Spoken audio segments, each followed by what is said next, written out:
Assalamualaikum warahmatullahi wabarakatuh. Nama saya Sarah Filidzana Moralubis dengan NPM 19030900062,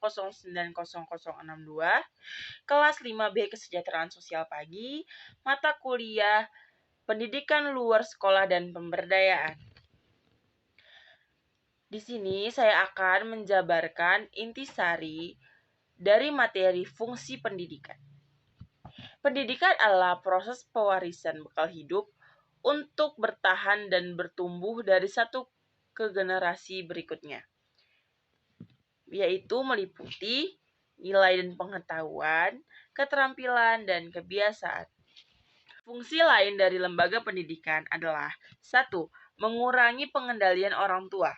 Melalui pendidikan sekolah, orang tua melimpahkan tugas dan wewenangnya dalam mendidik anak kepada sekolah. 2. Sekolah menanamkan nilai pembangkangan atau cara melawan, misalnya dalam pendidikan seks dan sikap terbuka. Hal ini tercermin dengan adanya perbedaan pandangan antara sekolah dengan masyarakat. 3. Mempertahankan sistem kelas sosial. Pendidikan sekolah diharapkan dapat mensosialisasikan untuk menerima perbedaan prestis, privilege, dan status yang ada dalam masyarakat. Sekolah juga diharapkan menjadi saluran mobilitas siswa ke status sosial yang lebih dari status orang tuanya. 4. Memperpanjang masa remaja. Pendidikan sekolah dapat pula memperhambat masa depan atau masa dewasa seseorang karena siswa masih tergantung secara ekonomi pada orang tuanya. Menurut David Popeno, ada 4 macam fungsi pendidikan, yaitu transmisi atau pemindahan kebudayaan. Kedua, memilih dan mengajarkan peranan sosial. Ketiga, menjamin integrasi sosial. Keempat, sekolah mengajarkan corak kepribadian. Dan yang kelima, sumber inovasi sosial. Saat ini, pendidikan di Indonesia diatur melalui Undang-Undang Nomor 20 Tahun 2003 tentang Sistem Pendidikan Indonesia. Pendidikan dan ekonomi.